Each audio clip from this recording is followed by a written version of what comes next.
कन्हैया बोले रात में आना, शरद पूर्णिमा के दिन रास करूंगा। काम ने स्वीकार कर लिया और कन्हैया ने बांसुरी बजाई, गोविंद ने बांसुरी बजाई। ये गोविंद की मोहनी शक्ति है। ये बांसुरी जो है ना, इस बांसुरी का भाग्य बहुत सुंदर है। श्री कृष्ण इसको अपने अधरों पर विराजमान करते हैं, अपने अधरों पर धारण करते हैं। क्यों क्यों करते हैं? आप जरा सोच तो लो, सुन तो लो। कृष्ण बांसुरी को अधरों पे, कृष्ण के अधरों तक पहुंचना छोटी बात है क्या? यहाँ चरणों का दर्शन नहीं होता, यहाँ नाखून का दर्शन नहीं होता, उसकी एक झलक नहीं मिलती, और ये बांसुरी उसके अधरों पर पधरी रहती है। क्यों? देखो साहब, इस बांसुरी की एक विशेषता है। विशेषता क्या है? कि इसके पेट में मैल नहीं है। बांसुरी को देखो, वो पोली रहती है अंदर से, उसमें कुछ नहीं है। और जिस बांस से उसे बनाया जाता है, वो टुकड़ा लिया जाता है जिसमें कोई गांठ ना हो। ध्यान रखना, उस बांस के टुकड़े को लिया जाता है बांसुरी बनाने के कार्य में, जिसमें कोई गांठ ना हो। और तब जिसमें गांठ न हो, जिसके पेट में मैल न हो, और जो श्याम के वियोग में तमाम छिद्र अपने अंदर सहने की हिम्मत रखती हो, उसको कृष्ण अपने अधरों पर धारण करते हैं, उसे धारण करते हैं। सप्त छेद हैं इस बांसुरी में, सप्त स्वरों से सजी है ये बांसुरी। और देखो ध्यान की बात, जब इसमें जान कब आती है? जब कृष्ण इसमें फूंक मारते हैं। बहुत से प्रेमी जन, गोपियां जलती थी इस बांसुरी से। हरे बांस की बांसुरी ते तप कीनो कौन, अधर सुधा पिए को पिए हम तरसे निस्बोन। तू हमारे प्रियतम का अधरामृत पान करती है, अधरों पर विराजमान रहती है, तूने कौन सी तपस्या करी है? और हम तरसती रहती हैं कि प्रियतम हमें इन अधरों से एक बार हमारा नाम लेके बुला ले। लेकिन बांसुरी ने तप किया है साहब, अपने आप को छलनी छलनी कर लिया है कृष्ण के वियोग में, कृष्ण के प्रेम में। इतने छिद्र हो गए उसमें साहब। और जो इतनी कुर्बानी देना जानता है, कृष्ण उसे अपने अधरों पर, अपने हृदय में, अपने गले से लगाने को तत्पर तैयार रहते हैं। गोविंद तैयार हो जाते हैं। राधे राधे कौन पड़ोसी बोलेंगे? ये मोहनी शक्ति कन्हैया जब बजाते हैं ना, तो तीनों लोग मोहित हो जाते हैं। एक कवि ने एक बहुत अच्छी बात लिखी है, बाजी बंसी आधी रात, जब कन्हैया ने बंसी बजाई तो मोहे तीनों लोक, तीनों लोक मोहित हो गए, सब मोहित हो गए। और कृष्ण की बांसुरी की धुन सुनकर जो जहां थी वो वहां रह न सकी, वहीं से दौड़ी। एक सखी ने तो बड़ा गजब कर दियो। वो सखी अपने ससुर जी के लिए भोजन बना रही और दूसरी तरफ गाय के लिए सानी कर रही, चारों डाल रही। तो जैसे ही वो अपने ससुर जी के लिए थाली लगाए के देवे जा रही, वही समय कन्हैया ने बांसुरी बजा दी। और जैसे ही कन्हैया ने बांसुरी बजाई, वो मोहित रह गई, वो भूल गई, वो शुद्ध बुद्ध भूल गई, वो ये भूल गई मैं कौन हूं, वाकू अपना होश नहीं रहे हो। और वो भोजन की थाली को लेके गैया के आगे धर आई। और जो गैया के काजे चारों धर राख्यो काओ, बट टकोरा लेके, हमारे यहां कहवाते कतना, जहां में सानी करे, वह कतना उठाए के वो ससुर के आगे धर आई। ले, अब ससुर देखे और वो तो धर के गई। ससुर बोले जय का है वो, जाने का मैं गैया समझ लो, बछड़ा समझ लो, का समझ लो, पर तू जो कुछ समझे समझ, वो तो गई कर्म करके। अब वहां पर नहीं, अब एक सखी अपने पति भोजन बनाए कि खवा रही गरम गरम। अब आज सुधना रही कि रोटी तय पे धरी है कि ना है, वहां ने ऐसे हाथन से रोटी बनाई और सीधे पति के थारी में, पति जो दे के बाटो ही खवा गई। तू जो करे सो कर, मेरी दशा मोह सुधना ही। एक सखी श्रृंगार कर रही अपनो, एक आंख में काजल लगायो, इतने में कन्हैया की बांसुरी की ध्वनि सुनाई पड़ी, और जैसे ही आंख में काजल लगायो मेरे प्यारे,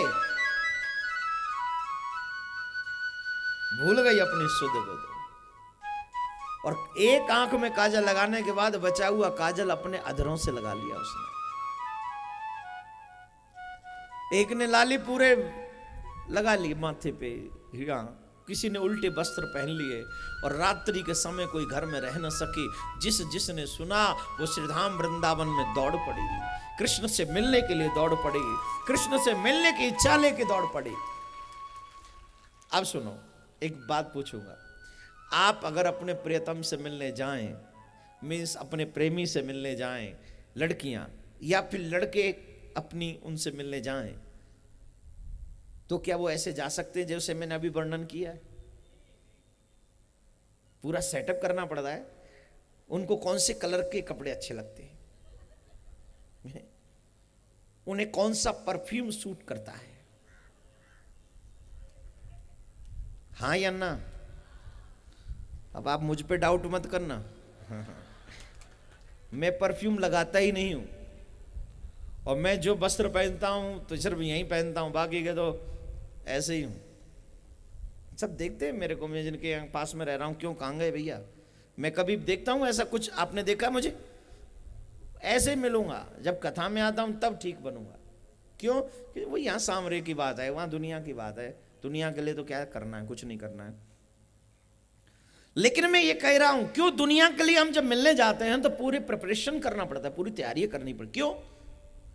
क्योंकि हमें डाउट है कहीं ऐसा ना हो कि वो हमसे भी सुंदर किसी को देखे, वो मोहित हो जाए, कहीं और चला जाए, या फिर ये दुनिया वाले हमारे बाहर की वेशभूषा देखते हैं, हमारा फेस देखते हैं, हम देखने में कैसे लगते हैं, हमने जो कपड़े पहने वो कैसे लगते हैं, ये दुनिया देखती है, दुनिया वाले देखते हैं।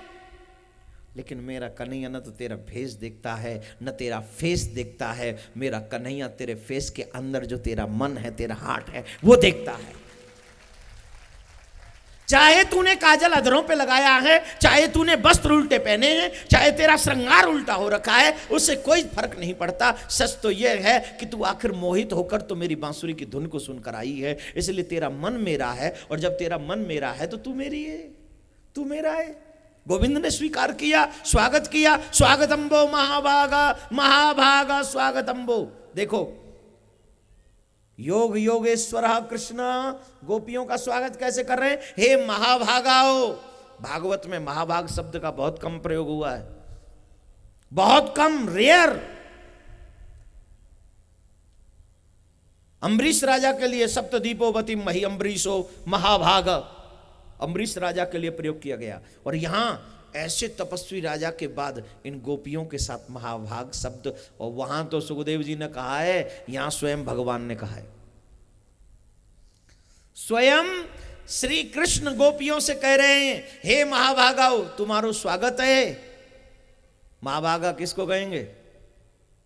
हा, छोटी बात नहीं है, ये बहुत बड़ी उपलब्धि है, ये बहुत बड़ा भगवान के प्रति, गोपियों के प्रति दिया गया भगवान की तरफ से संबोधन है।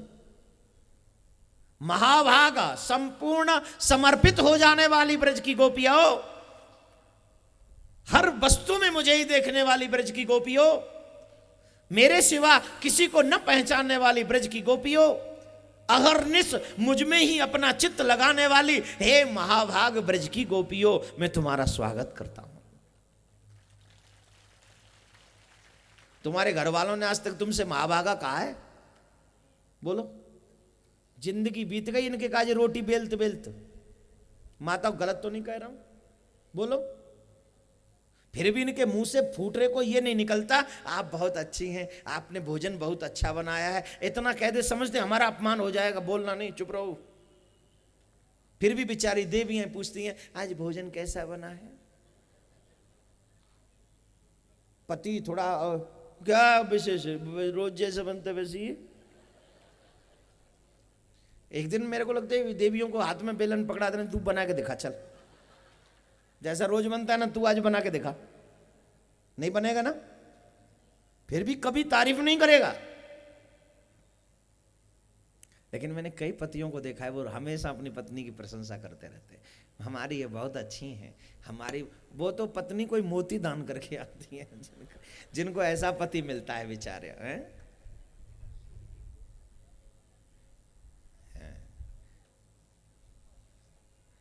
ऐसा पति सिर्फ कृष्ण है। जब जीव कुछ अच्छा समर्पण करता है कृष्ण के लिए, तो कृष्ण तुरंत कहता है, मैं तुम्हारे प्रेम से तुम्हारे वशीभूत हो गया, तुम्हारे कर्म से मैं तुम्हारा हो गया, तुमने ये कार्य बहुत अच्छा किया है। कृष्ण बिना एक सेकंड देर किए ये बात कह देते हैं, क्योंकि वो जगतपति है ना, वो हम सबका पति है ना। वो जानते हैं कि पत्नियों की मर्यादा, पत्नियों का जो मन है बहुत छोटा होता है। वो चाहते हैं कि पत्नी प्रसन्न रहे। और भाई जितने भी पतियां बैठे हैं ना, ध्यान रखिए, अगर घर में पत्नी प्रसन्न है तो तेरी वृद्धि बढ़ती रहेगी, और घर में अगर पत्नी प्रसन्न नहीं है ना, तो फिर मोबाइल खूब घुमाइए, काम नहीं मिलता। तुम तो सिर्फ कमाने में लगे रहते हो, तुम्हारी पत्नी तुम्हारे घर में भजन करती है और कहती है मेरा पति स्वस्थ बना रहे, मेरा पति व्यस्त बना रहे, मेरा पति ऐसे ही अपनी कार्य को बढ़ाता चला जाए, उससे थोड़ा सा लेके मैं भी आपकी सेवा करती रहूंगी। ऐसी पत्नियां कहती है साहब। जिस दिन भगवान से पत्नियां प्रार्थना करना बंद कर देना, पति अपने अपने लैपटॉप लेके घर में बैठे रहेंगे, कुछ नहीं होना। सच्ची बोल रहा हूं, तुम्हारी ये पत्नियां हमेशा, देखो ना भाई कितने, और माताएं देखो यो जो पूरा कवर कर दिया है, पूरा फुल कवर कर दिया। क्यों? माताओं में मैं हमेशा कहता हूं, मैं यहां तक पहुंचा हूं तो मेरी माताओं की बड़ी कृपा है मेरे ऊपर।